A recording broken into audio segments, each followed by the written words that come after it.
받을 하나님의 말씀은 요한복음 16장 7절에서 15절 또 24절 33절 이렇게 읽으면서 우리가 은혜를 받는데, 요한복음 16장 7절에서 15절까지 먼저 교독하겠습니다.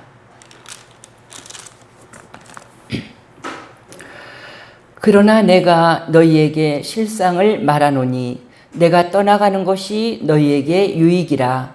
내가 떠나가지 아니하면 보혜사가 너희에게로 오시지 아니할 것이요 가면 내가 그를 너희에게로 보내리니 그가 와서 죄에 대하여 의에 대하여 심판에 대하여 세상을 책망하시리라.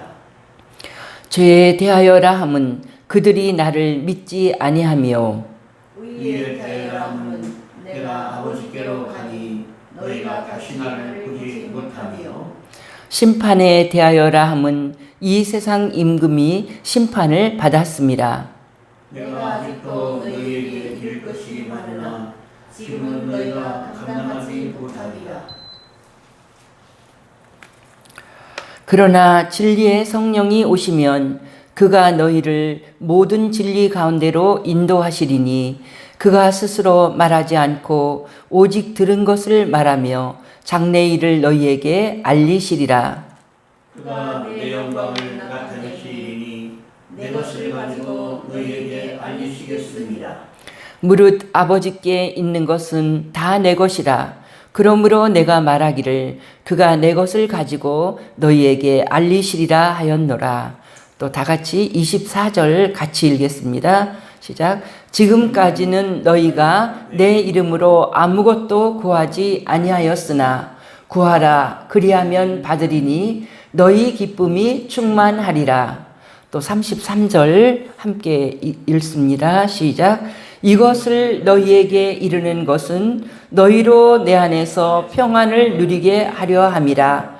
세상에서는 너희가 환난을 당하나 담대하라. 내가 세상을 이기었노라. 아멘. 요한복음 16장 예수님이 십자가 지시기 전에 마지막으로 주신 교훈입니다. 14장부터 14장, 15장, 16장이 다 다락방 강좌인데 16장으로 끝나거든요.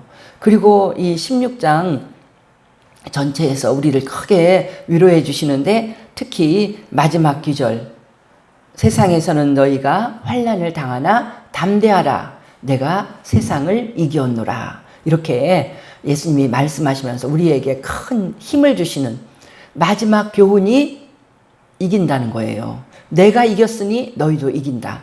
그래서 오늘 제목은 이 제일 밑에 있는 거 좀 길지만은 담대하라. 내가 세상을 이기었노라. 담대하라는 우리에게 주문하는 거거든요.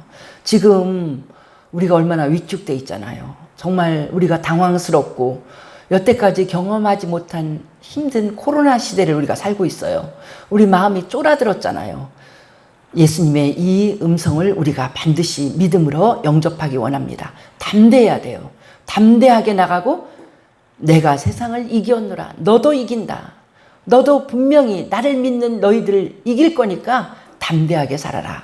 이런 예수님의 말씀을 우리가 마음에 듣는 귀한 시간 되기를 축복합니다.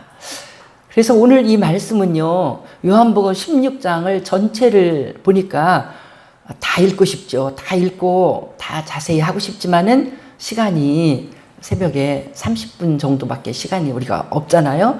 그래서 오늘 말씀의 중요한 점을 보면은요, 이 16장은 14장이랑 연결이 돼요. 예수님이 처음 말씀하실 때 평안하라고 말씀하셨거든요. 제자들이 예수님이 자꾸 돌아가신다고 하니까 두려워하고, 또 수제자 베드로까지 다 굴기 전에, 내일 아침 다 굴기 전에 네가 3번이나 나를 부인하리라. 그렇게 13장 마지막에서 그러니까 제자들이 너무 두렵고 떨리는 마음으로 있으니까 예수님이 평안해라. 두려워하지 마라. 그러면서 요한복음 14장에서 3가지 축복, 예수님이 돌아가시기 때문에, 예수님이 이 땅을 떠나시기 때문에 우리에게 오는 3가지 축복을 말씀하셨거든요. 그 3가지 축복이 기억납니까? 첫째는 내가 너희를 위해서 처소를 예비하러 간다. 그래서 요한복음 14장에서 첫 번째 축복은 영원한 축복. 내가 십자가에서 죽어야만 해. 죽어서 내가 부활 승천해야만 해. 그래야지 너희들에게 천국이 예비돼. 그래서 우리 예수님께서는요, 영원한 복을 예비하러 가신다고 그랬어요. 그리고 나머지 두 개는요, 이 땅에서, 그러니까 우리 예수님은 우리를 사랑하실 때 완벽하게 사랑하십니다. 예수 믿는 것이 나중에 죽어서 천국만 가는 그런 복이 아니에요. 그런 복이라면 저도 잘 못 믿었을 거예요. 너무나 힘들고 지루해서. 이 땅에 사는 우리 인생이 짧다고 하지만 올 한 해 얼마나 지루합니까? 코로나 때문에 우리가 어디도 못 가요. 돈이 있는 사람도 못 가고 없는 사람도 못 가고 집에서 돈이 없는 사람 돈 벌러 나가야 되는데 나가지도 못하게 합니다. 이렇게 힘든 때 우리가 이런 힘든 인생을 좋은 시절보다는 힘든 때가 많다는 거잖아요. 그것을 우리가 100년도 안 되는 인생이지만 살아가기가 너무나 힘든 거 하나님이 다 아십니다. 우리를 창조하신 하나님은 아시고 이 땅에서 승리할 수 있는 비밀 두 가지를 우리에게 축복으로 주시고 예수님이 부활 승천하신 것입니다. 그것이 14장에도 나와 있잖아요. 14장에서는 기도가 먼저 나왔어요. 기도. 이제부터는 너희들은 내 이름으로 무엇이든지 기도하면 다 이루어 주겠다. 그리고 그 다음에 성령이 보혜사, 또 다른 보혜사, 너희를 도와주실 다른 분, 너희들에게 크게 도움이 되는 그 성령님을 보내주겠다고 14장에도 말씀하셨어요. 그것이 이 땅에서 우리가 힘있게 살아갈 수 있는 두 가지 축복이거든요. 그런데 오늘 16장은요, 성령이 더 강조됩니다. 예수님이 마지막 교훈을 마치시면서 봐라, 내가 떠나가는 것이 유익이다. 왜냐하면 내가 떠나가야만 성령의 시대가 온다. 성령님이 너희 가운데 와서 너희 가운데 크게 일하실 거기 때문에 너희들에게 얼마나 도움이 되는지 몰라. 성령의 능력으로 너희는 이길 거야. 그리고 뒷부분에서 이제는 기도의 능력으로 너희는 이길 거야. 내가 세상을 이긴 것처럼 너희도 세상을 이길 거야. 어떻게? 너희 힘으로는 못 이겨. 너희 힘으로는 마귀의 유혹도 너무나 크고 마귀가 힘이 세기 때문에 못 이겨. 그러나 성령의 능력으로, 기도의 능력으로 너희는 이긴다. 그러니까 담대하라. 이것이 마지막 예수님 말씀이었잖아요. 그래서 우리가 이 예수님의 오늘은 기도에 대해서는 많이 이 뒷부분에 말씀하지만 이제 우리가 생각할 수 없고 성령을 중심으로 보지만은 우리가 오늘 말씀에서 크게 담대하게 하는 귀한 생명의 말씀을 우리가 오늘 읽고 은혜를 받을 수 있습니다. 이제 예수님께서는 너희들은 전혀 걱정하지 마라. 성령의 능력으로 이긴다. 그래서 7절에서 말씀하시죠. 내가 너희에게 실상을 말하노니. 사실 너희에게 내가 떠나간다고 너희들 두려워할 필요 없어. 정말 좋은 계획이 있거든. 부모는요, 떠나도 항상 자식에게 채비를 해주고 싶어 해요. 그래서 정말 부모들은요, 자식한테 뭘 받는 것보다는 주는 걸 더 좋아한다고요. 부모님들의 속마음을 얘기하거든요. 그러니까 하늘 아버지 되신 우리 하나님의 계획, 우리 예수님의 계획은요, 떠날 때 다 모든 걸 예비해 놓고 떠나시는 거예요. 그래서 실상을 말하십니다. 내가 떠나가는 것이 너희에게 유익이라. 떠날 때, 예수님이 이 땅을 떠나실 때 더 좋은 일이 생긴다는 거예요. 그건 뭘까요? 내가 떠나가지 아니하면 보혜사가 너희에게로 오시지 아니할 것이요. 가면 내가 그를 너희에게로 보내리니. 그래서 더 유익이 되는 것. 예수님이 이 땅에 계실 때보다 안 계신 것이 더 유익이 되는 것. 지금 우리는 더 큰 유익을 보고 있거든요. 그건 뭐냐면 보혜사 성령님이 오신다는 거예요. 보혜사 성령님이 우리 가운데 오셨습니다.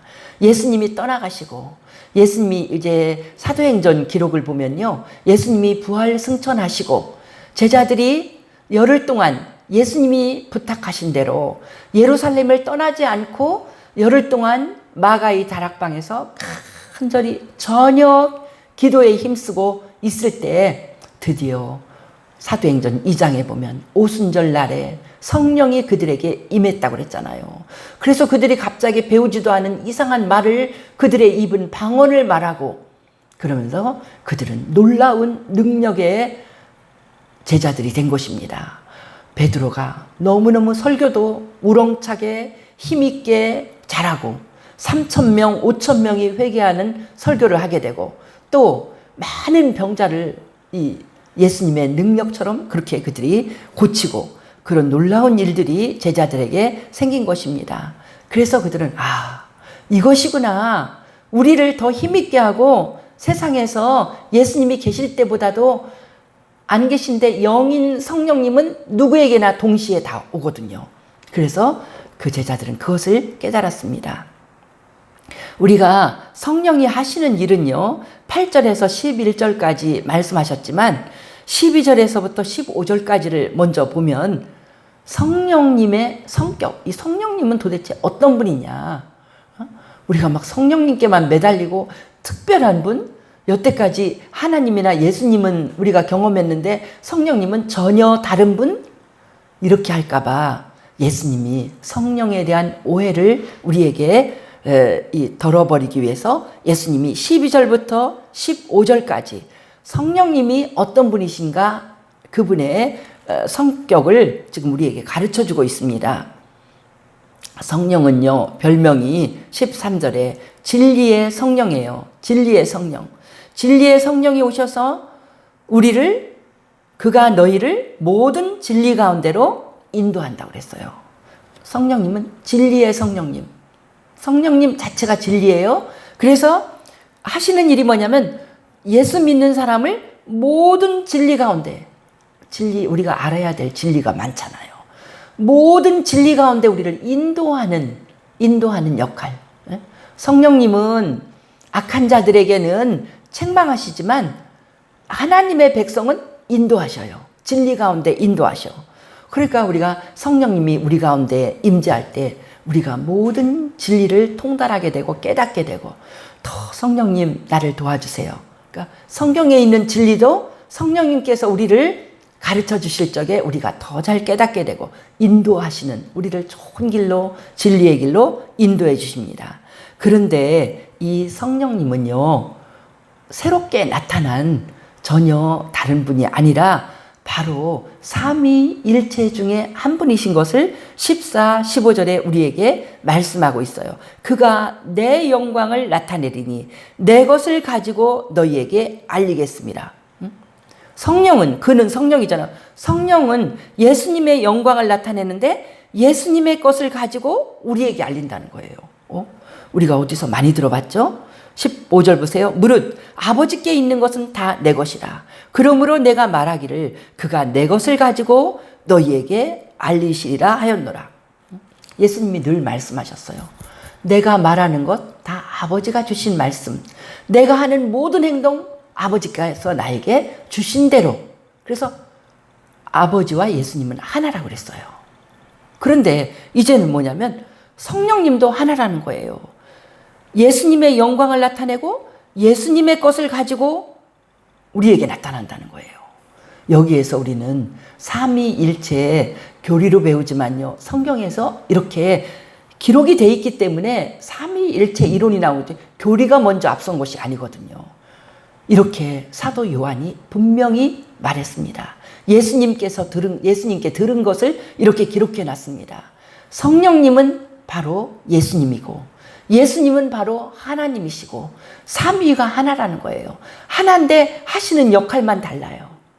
예수님은 몸을 입고 우리의 죄를 용서해 주기 위해서 대속 제물인 그 인간의 몸을 입고 오셔서 33년간 이 땅에 계시면서 하나님의 모든 일을 우리에게 알려주신 분이고 또 속죄의 제물로 죽으신 분이고 예수님이 부활 승천하신 다음에 바톤을 이어서 오신 성령님은 이제 영으로서 하나님 예수님께서 하신 그 모든 일을 우리에게 알려주시고 진리를 알려주시고 진리 가운데 우리가 행하게 하시고 그 능력으로 역사하게 하시는 놀라운 성령님. 오순절날 마가 다락방에 임한 성령의 시대가 지금까지 계속되고 있어서 우리가 성령의 시대에 살고 있는 것을 너무나 감사하고 하나님께 찬양드립니다. 근데 이것을 누리지 못하는 사람이 있으면 얼마나 아쉬워요. 우리는 이 성령의 시대에 예수님께서 내가 있는 것보다 더 유익한 시대다. 너희들 누려라. 성령님을 누려라. 성령님의 그 모든 너희에게 주시는 은혜를 누리고 담대하게 날마다 승리하며 살아라. 예수님이 주시는 말씀이 16장 마지막 교훈의 말씀입니다. 그러면 이제 우리는요, 성령이 오셔서 우리에게 구체적으로 하시는 일, 하시는 중요한 일을 예수님이 말씀하신 것 세 가지를 우리가 8절에서 11절 사이에서 우리가 배웁니다. 성령이 하시는 일, 8절에 보니까요, 그가 와서 죄에 대하여 의에 대하여 심판에 대하여 세상을 책망하시리라. 성령이 오셔서 세상을 책망하십니다. 책망하신다는 것은 나무란다는 뜻도 있고요. 또 어떤 뜻이 있냐면 잘 가르쳐 주신다는 거예요. 깨닫게 해주신다는 거예요. 우리가 그 강하게 말하면 책망받았다. 한 대 맞은 것 같았어. 그럴 적에 정신적으로 맞았다고 할 때는 크게 깨달을 때 우리가 그 말을 쓰거든요. 여기도 그런 의미로 우리가 봅니다. 성령이 역사하실 때 우리는 아, 이게 죄구나. 응? 이것이 의구나. 이것이 심판이구나. 이거를 깨닫게 된다는 거예요. 성령이 역사를 못하면 죄가 뭔지 모릅니다. 성령이 역사하지 않는 사람은 죄가 뭔지를 몰라요. 그래서 막 큰 소리 치죠. 죄가 뭐야? 나만큼 착하게 사는 사람 있나 봐. 이 세상에서 나처럼 의로운 사람이 없어. 이렇게 큰 소리 칩니다. 그러나 성령이 임할 때 그들이 나 같은 죄인이 어디 있는가? 하나님 앞에 뒹구르면서 눈물로 회개할 수 있습니다. 의가 내 주먹을 믿어라. 내가 내 판단이 옳다 이랬는데 의가 무엇인지도 성령은 가르쳐 주십니다. 그리고 심판, 이런 일 해도 아무 일 없어. 이렇게 했던 것을 아, 이게 심판의 대상이구나. 성령이 임할 때 드디어 우리는 깨닫게 되는 것입니다. 그러면 구체적인 예수님의 말씀 봅니다. 9절에 죄에 대해서 죄에 대하여라 함은 그들이 나를 믿지 아니하며. 성령이 우리에게 임할 때 우리가 죄를 깨닫습니다. 죄에 대해서 뭘 깨닫습니까? 사람들이 나는 예수님이잖아요. 사람들이 예수를 믿지 않는 것. 사람이 예수를 믿지 않는 게 죄라는 것을 성령이 깨닫게 해준다는 거예요. 우리가 하나님께서 성령께서 역사하시기 전에는요, 내가 뭐 예수 안 믿는 게 무슨 죄야? 예수 안 믿는 게 요즘 코로나 시대에 교회에서 방역에 대해서 제대로 이거를 신경 쓰고 있지 않고 있다가 정말 성경에는 방역에 대한 말씀이 엄청 많거든요. 그래서 처음에 어떤 교회에서 이렇게 이 코로나 확진이 나오니까 그 목사님이 교회를 닫으면서 그랬어요. 이제 교회를 다 소독하고 성경에 있는 말씀처럼 우리는 이렇게 이 감염병이 있을 때 방역에 힘써야 됩니다. 그래서 우리가 이제 다 소독하고 하느라고 일시적으로 교회 문을 닫습니다. 이렇게 했는데 우리가 보면은요, 문둥병이나 어떤 이 구약에도 연병에 대한 말씀들이 많거든요. 그러면 문둥병도 이렇게 감염될 적에 적어도 일주일은 또 그 하나님이 그를 고쳐줄지라도 사람들 안에 가까이 오지 못한다. 그리고 또 이제 그런 감염병이 있을까봐 집에 대해서 조사하고 그들이 쓴 어떤 옷이나 물건에 대해서 조사하고 잘 살펴봐서 제사장이 살펴봐서 이것이 전염이 되나 안 되나 조사해라. 이런 기록들이 엄청 많이 나옵니다. 그래서 그런 그 백성들이 건강하게 살도록 우리 하나님이 보건위생을 철저하게 하는데 이제 다른 한쪽 생각하고 그것을 간과할 때 우리가 이제 그런 병에 걸려서 정말 교회가 많이 지금 욕을 얻어먹고 있잖아요. 얻어먹고 있는데 그래서 정말 예수를 안 믿는 게 죄다 그런 소리 하면 지금 사람들이 많이 더 화를 내고 막 전도하기가 너무 어려워졌습니다. 그게 무슨 죄야? 그래서 어떤 우리 집에 이 택배 배달하는 아줌마가 그러더라고요. 내가 예수 믿는지 몰라서 그랬는지 그러더라고요. 아, 종교를 가려서 믿어야 되겠어요. 예수 믿는 사람 사이에서 이렇게 코로나가 많이 번지니까 자기는 불교를 믿어야 된다고 하는 것처럼 그렇게 말을 하더라고요. 정말 이게 이 약국을 하는 우리 집사님도 들어오는 사람마다 안 믿는 사람들이 아, 예수 믿는 사람 왜 이렇게 말을 안 듣느냐고 너무너무 힘든 때죠. 그러나 성령이 우리에게 임할 때 성령은 우리에게 가르쳐 줍니다. 그 예수를 믿지 않는 것이 가장 큰 죄다. 나도 성령이 역사하기 전에는 이걸 몰랐어요. 성경을 정말 내가 믿음을 제대로 가져야 되는가? 그래갖고 성경을 잘 읽어보고 정말로 성경이 진리면 내가 믿어야 되겠다. 그래서 마가복음을 1장, 2장 공부하는데 잘 모르겠어요. 그랬는데 4장, 5장 더 하나님을 알기를 원해서 내가 시간을 투자하고 내가 마음을 들이고 알려고 애를 쓰고 공부를 했더니 그렇게 하고 말씀을 묵상하는데 갑자기 깨달음이 왔어요. 갑자기 눈물이 나요. 그게 뭐냐면 내가 왜 하나님을 안 믿었지? 여태까지 내가 하나님을 왜 무시했지? 내가 왜 예수를 안 믿었지? 제대로 안 믿었지? 어려서부터 교회를 다녔어요. 다녔는데 정말 마음을 주고 믿은 게 아니라 그냥 다닌 거예요. 그냥 다니다가 사춘기 되고 고등학생 됐을 적에 갑자기 고등학교 2학년 때부터 똑똑해져 갖고 아유 어떻게 믿어? 그 옛날 2000년 전에 예수를 어떻게 믿어? 그러면서 믿음 생활을 안 했거든요. 그것이 그리고 생각하니까 하나님 앞에 정말 내 마음을 다해서 뭐 잘해준 게 하나도 없는 것 같아요.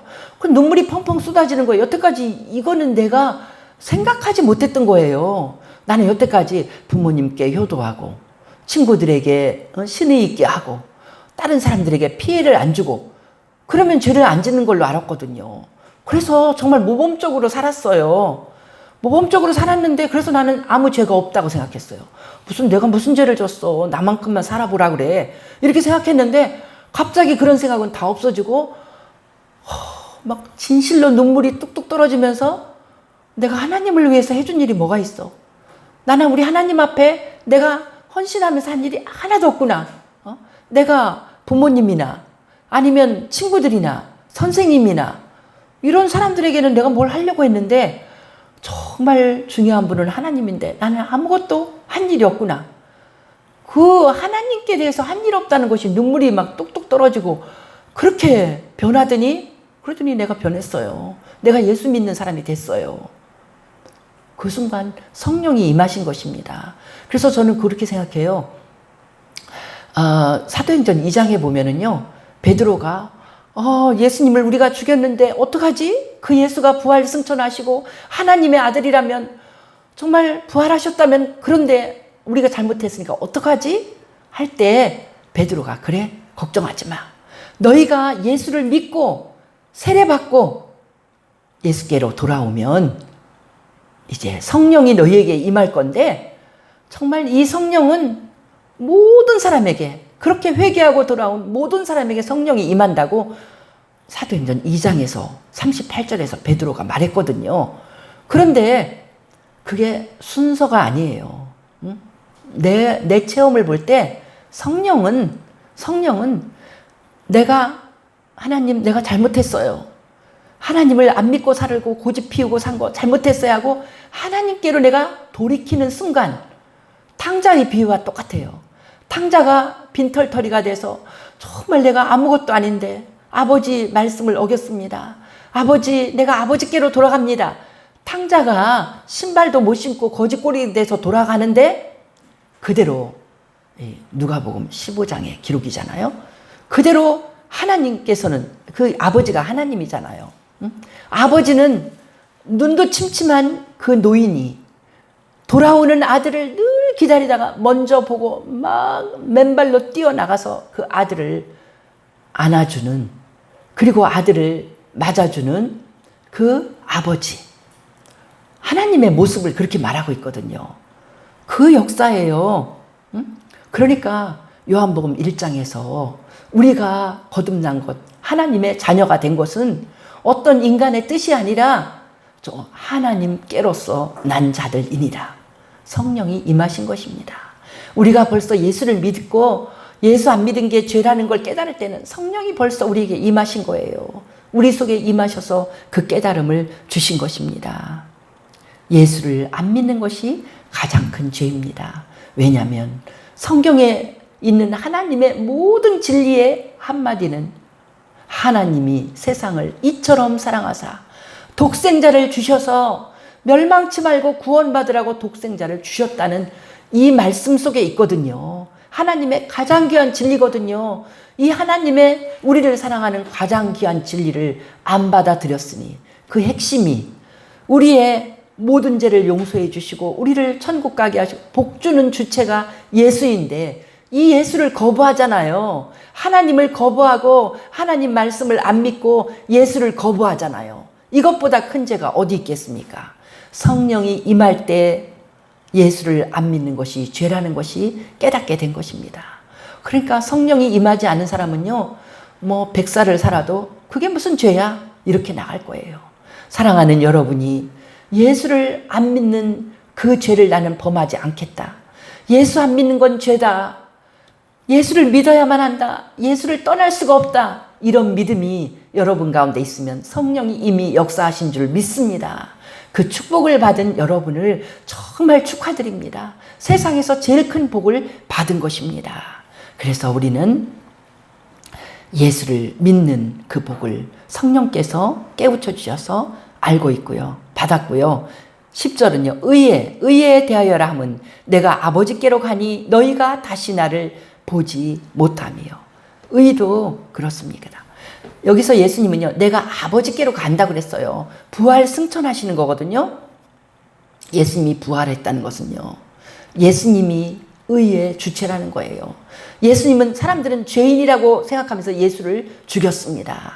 하나님을 아버지라고 말했으니 정말 이런 그 참남한 신성모독을 하는 이 사람은 이단이다. 예수를 죽였어요, 사람들은. 그런데 하나님의 능력으로 그렇게 처참하게 죽인 예수를 하나님은 살리셨어요. 이건 뭐예요? 예수님이 의롭다는 거잖아요. 예수님은 잘못한 것이 없다는 거잖아요. 누구든지 그 예수를, 그 하나님, 예수님이 부활하셨다는 사실은 우리의 모든 죄를 짊어지시고 돌아가신 예수를 믿는 길만이 그 예수가 우리를 의롭게 하고, 요한계시록에 나오잖아요.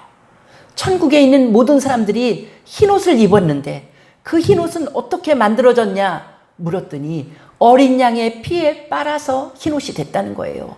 우리의 모든 더러운 죄는 예수님의 거룩하신 보혈로만 깨끗하게 지워질 수가 있습니다.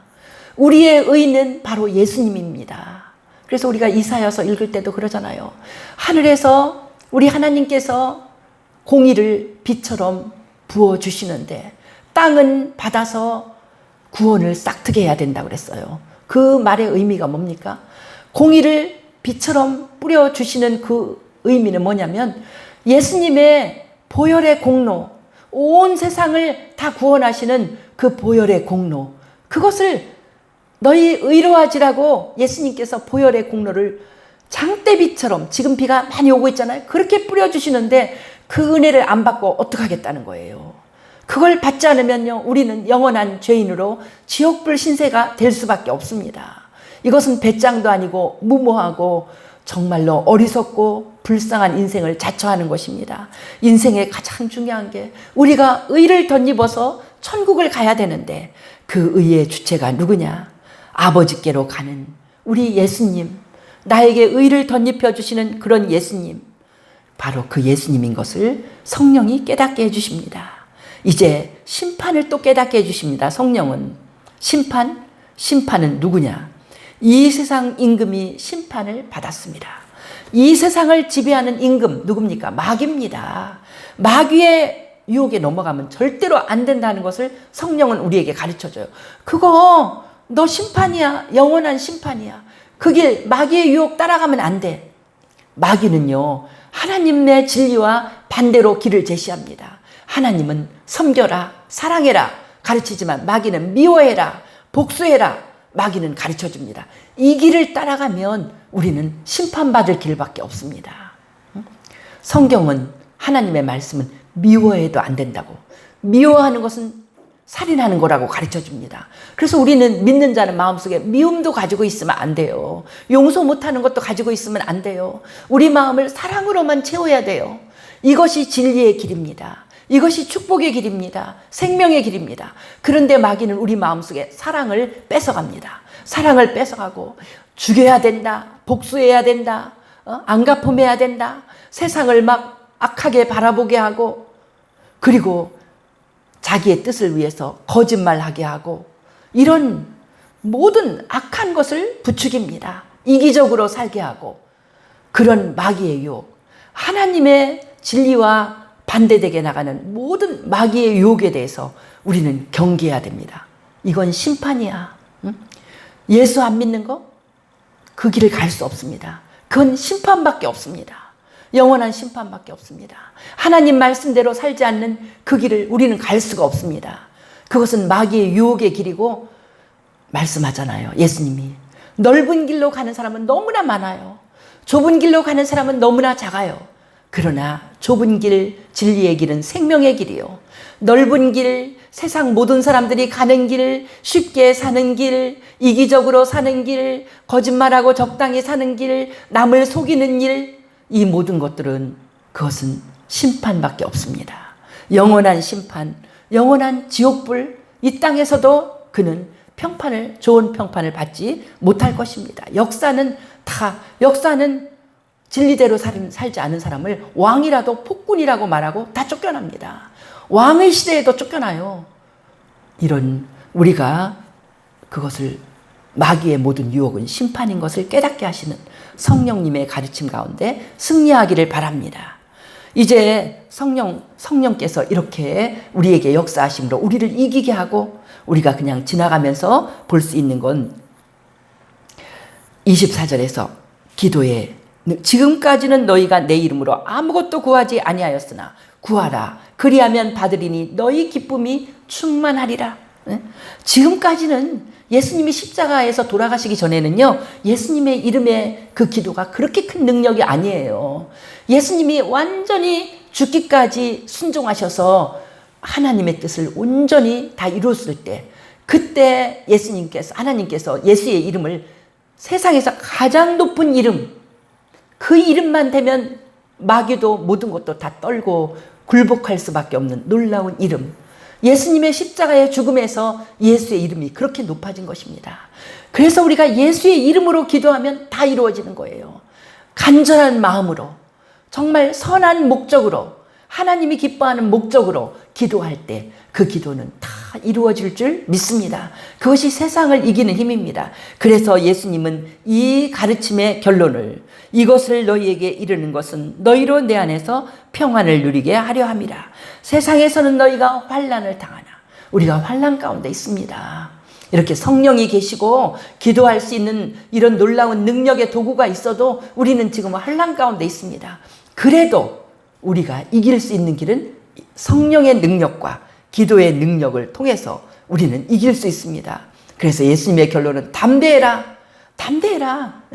마음으로 쫄지 말라는 거예요. 벌벌 떨고 불안하고 하지 말라는 거예요. 내가 세상을 이겼노라. 아멘입니다. 예수님이 세상을 이겼습니다. 예수님은 마귀의 유혹을 이기고 죽기까지 복종하시고, 우리 하나님은 역시 예수님의 그 믿음대로 다시 부활시키셔갖고 승천하셔서 하나님 우편에게 하시고, 그 증거로 성령이 지금 내려오셔서 우리 가운데 이렇게 성령이 놀랍게 역사하십니다. 중국에서 선교사들이 다 물러가고, 선교사들은 뭐라고 말하냐면, 중국에 많은 기독교인이 있는데 왜 생겼을까? 성령이 역사하셔서 생겼다는 거예요. 전파하는 선교사가 없는데 성령이 역사하셔서 그들 가운데 더 큰 놀라운 복음의 역사가 있다고 그렇게 그 일을 말씀하는 걸 들었습니다. 이제 우리도 승리합니다. 담대하라. 내가 세상을 이기었노라. 오늘 어려운 이 시국에 담대합시다. 담대합시다. 우리가 이깁니다. 예수님이 주신 도구로, 성령의 능력으로, 기도의 능력으로 오늘도 이깁니다. 열심히 기도하고 성령님을 환영하면서 성령의 능력으로 오늘도 승리하고 우리 평생을 놀랍게 승리하는 백성 되시기를 축복합니다. 할렐루야. 우리 주께 영광을 돌립니다. 씩씩하게 인생을 살아가고 주님께서 우리에게 성령과 기도의 축복을 주시니 감사합니다. 오늘도 우리가 기도하면서 성령님께 의지하면서 승리할 수 있습니다. 이 아침 기도 시간에 기도할 때 주여 역사해 주실 줄 믿습니다. 우리의 힘들고 어렵고 무너지게 생긴 모든 일이 다시 세워지고 승리의 놀라운 삶을 살 줄 믿사오니 주께 영광을 돌립니다. 사랑하는 우리 성도들 다 승리해서 건강도 지키고 그들의 모든 삶에서 이 직장에서 다 승리하고 우리 하나님께 모든 것을 넉넉히 공급받고 이웃을 섬길 수 있는 우리 성도들에게 축복하여 주시옵소서. 주께 감사드리며 예수님 이름으로 기도하옵나이다. 아멘.